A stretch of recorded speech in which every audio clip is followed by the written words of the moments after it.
Hello, my Capricorn friends. This is Kristen Redmond, Astrological Intuitive, and today we are going to be talking about the planetary influences that are impacting you for the upcoming year of 2024. And it's an interesting year in your chart. I think you have one of the most liberating of the horoscopes this year. There's so much happening just in your southern hemisphere of your chart. So it's really about the self, about family, about doing what's best for you, and kind of putting things else to the side. And there's such a transformative energy that is occurring in this year where you really see the world and yourself differently. And that really comes from Pluto, right? The planet of transformation. Pluto is way out there in the solar system, way, way out there. It would take us forever if we got on a spaceship now to get there. It would take us literally 10 years to get on a spaceship and fly out there now, right? That's how far away it is. And because it's so far, it's considered a cold planet because it takes 250 years to make a full revolution around the sun because it's going so dang slow. Where like Mercury is right next to the sun, 80 days it takes for it to go around because it's so fast and it takes that energy and it gets going. And the further out you go, the slower they are to doing their revolutions. And how that applies to astrology is the slower moving planets, when they move into a sign, when they move out of a sign, when they move into a house, when they move out of a house, they make major impacts. And when it comes to Pluto, it's the planet of transformation because it takes the longest in our solar system to make a revolution. And when we look at that, it's like remodeling in a way. And so Pluto landed in your sign of Capricorn in 2008. And since then, it's been working on doing a complete transformation for all of us on Earth in what Capricorn deals with. That's government, that's the structures under our feet, that's big business, that's everything that we knew as the foundations under us have gone through such a massive upheaval and transformation. Now, that's all of us on Earth, but for you, it's been on a personal level, right? For you, we've had major changes. Pluto deals with death, loss, crisis, trauma, psychological psychology, I guess you could say. It deals with all of the things that are deeper and darker that most people don't want to deal with. Debt, um, sexuality falls in there as well too. And so that planet has been drudging up all of those skeletons in your closet since 2008. You've probably gone through some massive losses, some crises, whether they're mini crisis or big, traumatic events. Maybe those skeletons that have come up are traumas of the past, whether it's this life or past lives, that you've really had to face and look at them because really ultimately why we go through these things is because we can't move into the light when we're stuck in the darkness.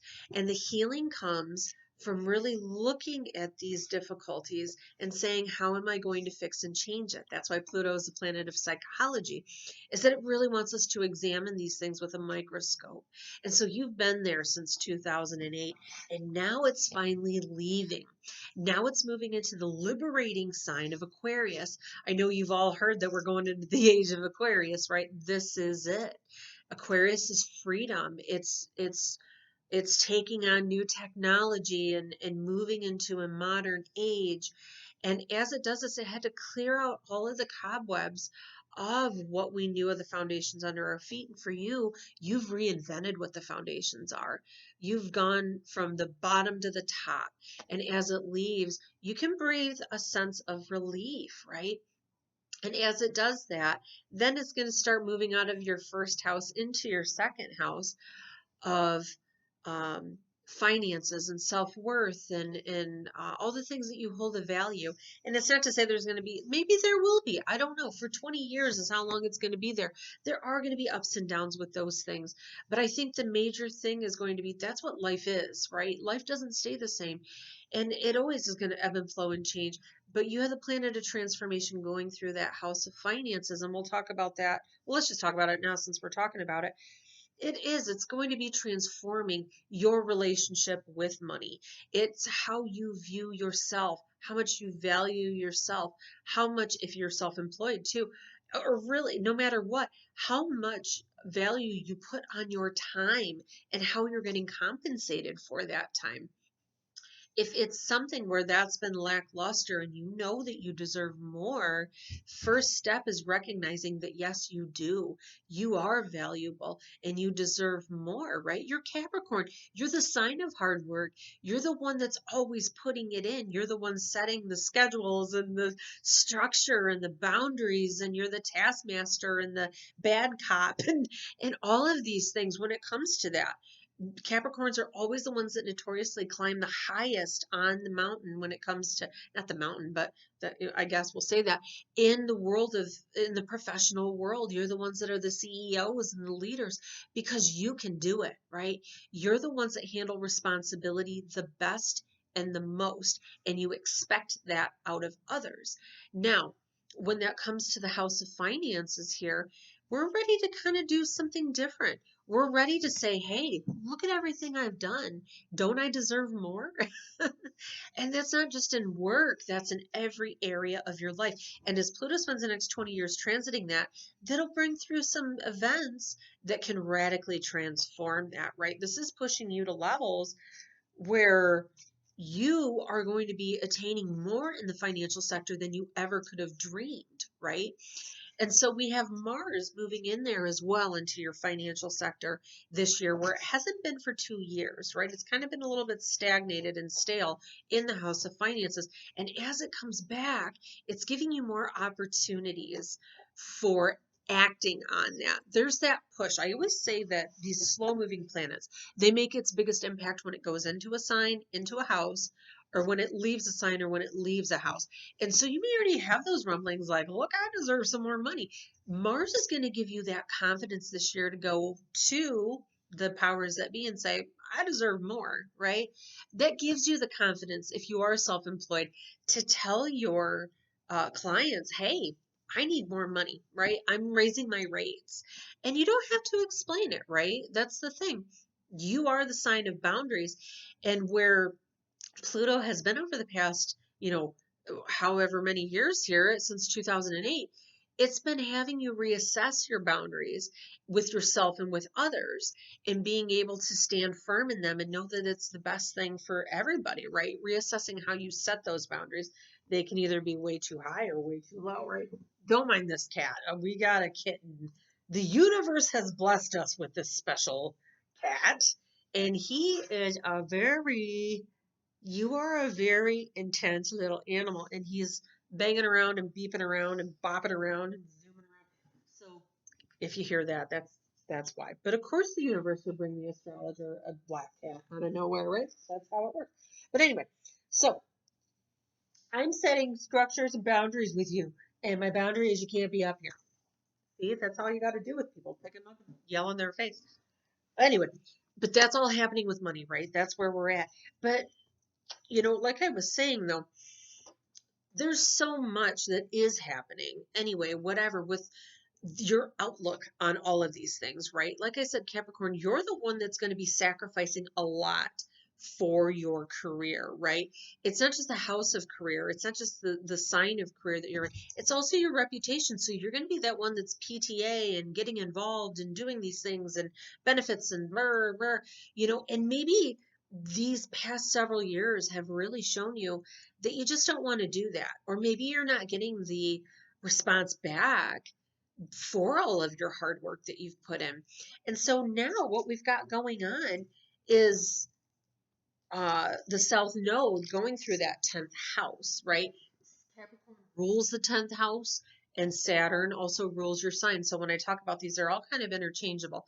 So now what we have is what's known as the South Node going through your 10th house as a Capricorn, which represents career, reputation, standing in the community.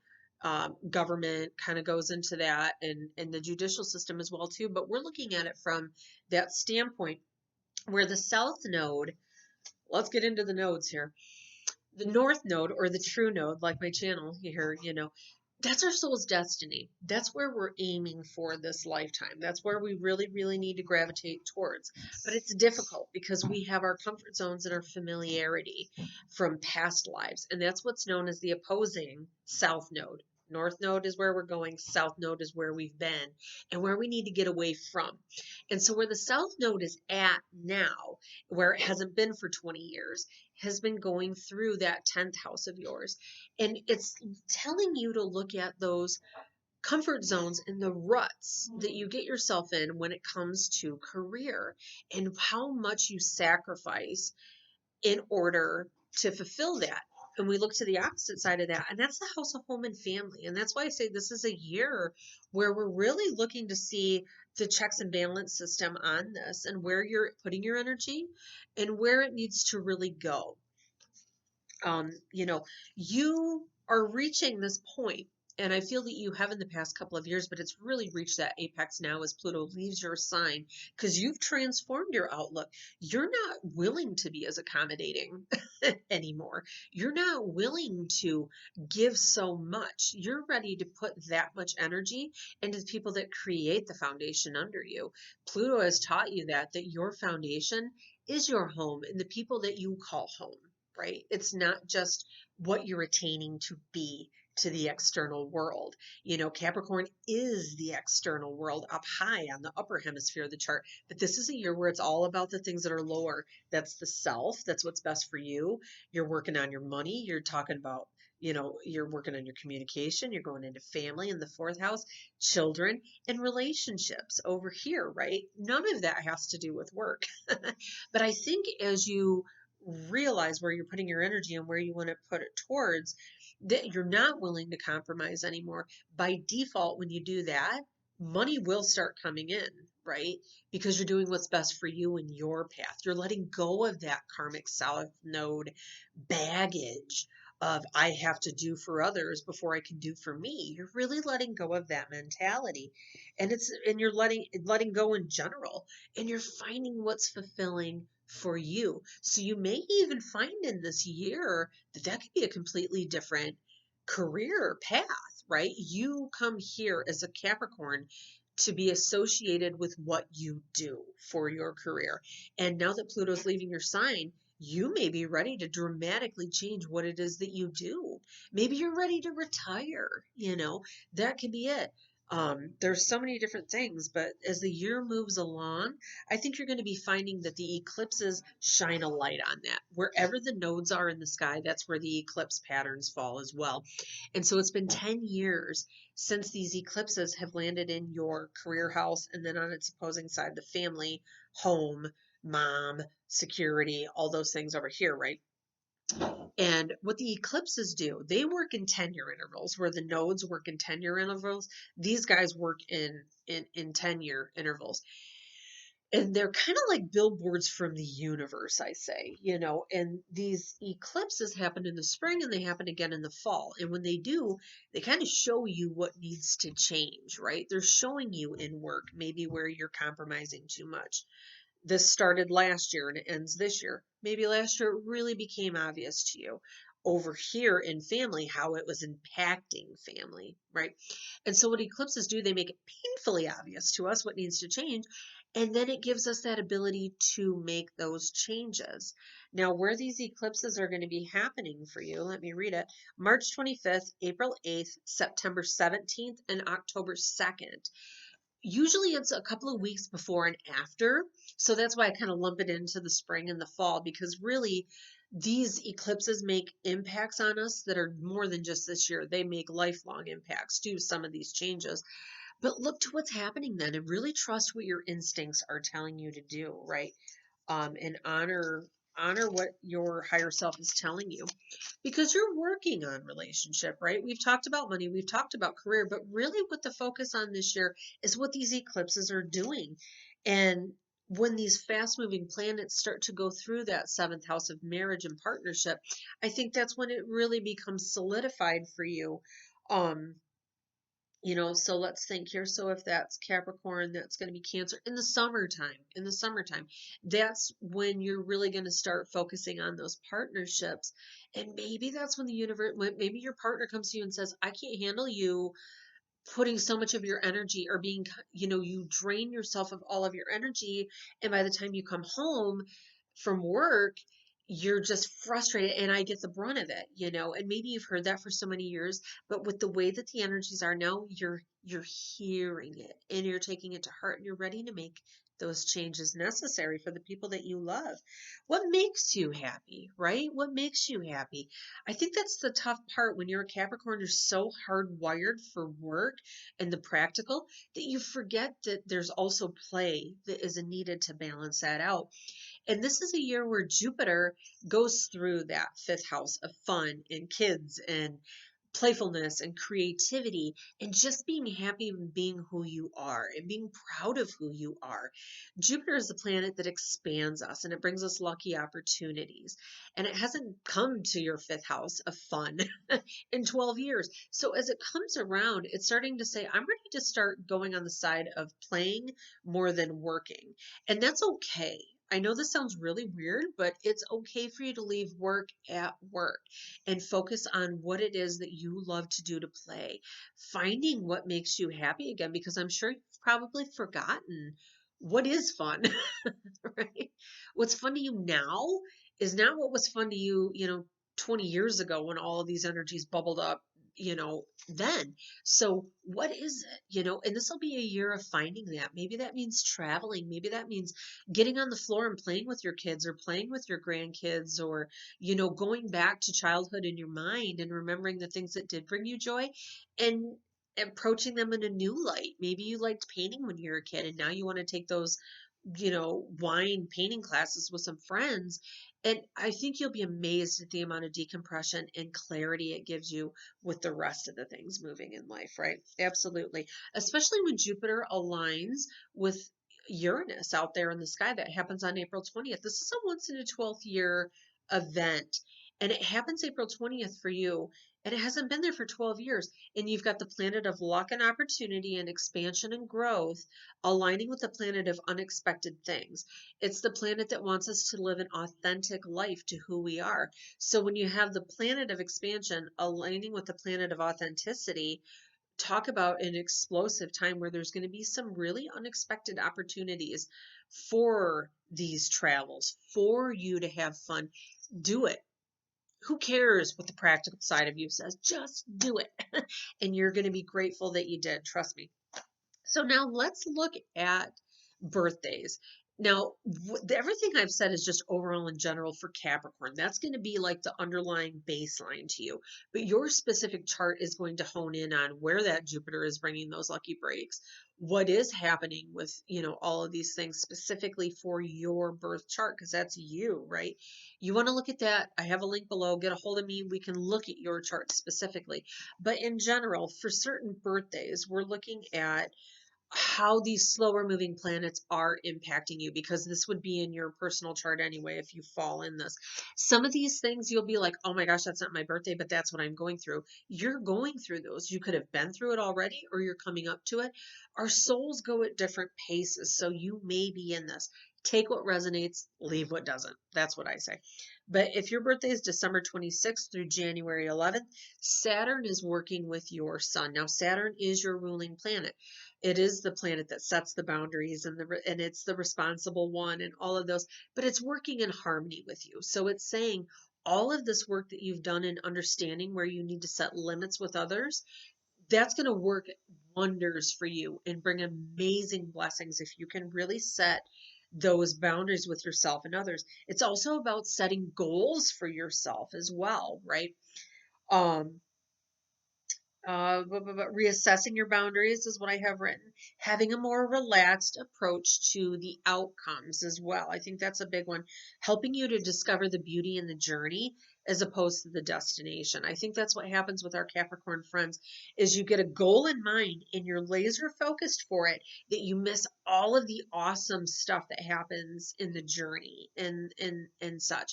So let's do that, right? Maybe this is what the year of Jupiter going through your house of fun is trying to do, is soften those edges on trying to have such a rigid plan and being disappointed when it doesn't go to plan. It's okay for the universe to work with you to bring you unexpected things, because we know it will this year. We know it will.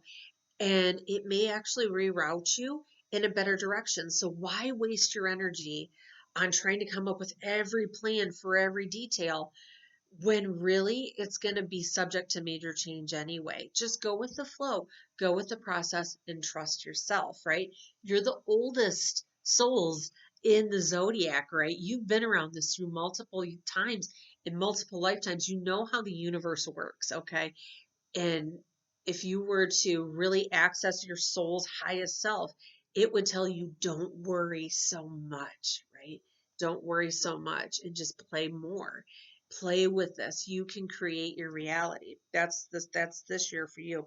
If your birthday is December 28th through January 20th, Jupiter out there, everything I literally just said is very applicable to this, is working with your sun. Go to the fun side more. Jupiter wants us to grow and get outside of our comfort zones. So do that this year, right? Do that. This might be a year for traveling more. And with that, you might find that your trips are really enriching and they bring this family unit together in ways, right? Because you've redefined what that is. I think that'll be great. New opportunities, right? If your birthday is on January 20th, and it might be a day or two around this too, because Pluto is making an alignment with your sun. Everything that we said that's been coming from 2008 about that transformation, this is the year where that reaches the head for you. You may have already gone through that transformation, but this is where people do not see you as the same person you were in 2008. You have gone through the metamorphosis of the caterpillar to the butterfly, quite literally. And it has been a painful process, and you are emerging as your true authentic self now. And that's beautiful. Give yourself accolades and pride for everything that you've done. And if you haven't quite reached that point, this will be that year of digging really deep and figuring out what it is that makes you happy, what you need, what boundaries you need to set, what limits you need to set, and really start moving forward with that. You face your fears and you embrace those changes that have come since 2008, and you start to live in your purpose through that, right? It's absolutely knowing, not just letting the challenges that you've gone through give you these new insights on who you are and where you want to be. It really is. The growth comes from the challenges. Absolutely. So now what I like to leave you with here is the moon cycles that are going to be working best for you, right? Now, you can make changes anytime in your life, right? I always say charts, anything metaphysical that us spiritual folks do, we're giving you the potential of what can be. It's really up to you to be the creator of your reality. And we can really manifest things at new moons, and we can release things that no longer work, whether that's belief systems, people, situations, jobs, whatever. It's best to release things at a full moon, but you can do it at any time. But these moons are going to be your strongest moons because they're Capricorn based. So when you want to manifest, when you want to bring things, when you're going to be praying for what it is you want, you do it at the new moon. And yours is on December 30th this year. Not to say that you can't do it at any other time. You really, really can. But this is when it's going to be a little bit stronger, especially if you're that one that's reached that point of trying to redefine who you are and you're ready to move forward. What better time to do it at New Year's Eve, right? And especially where we're at now, I think that's very pivotal. If this resonates and you're ready for 24 to be that year, put that intention out there and say, I'm ready, universe. I'm ready to be who I am. Let me step in the light, right? Let me do that. Now, the full moons are where we release it. And that full moon, interestingly enough, is coming up very soon. That's on January 11th. So if your birthday's on January 11th, this will be a pivotal year for you as well, too. When the full moon or the new moon lands on your birthday, it's always a very pivotal time. So yes, my friends, those are the time frames. Trust yourself, move forward, and I wish you a wonderful and prosperous 24.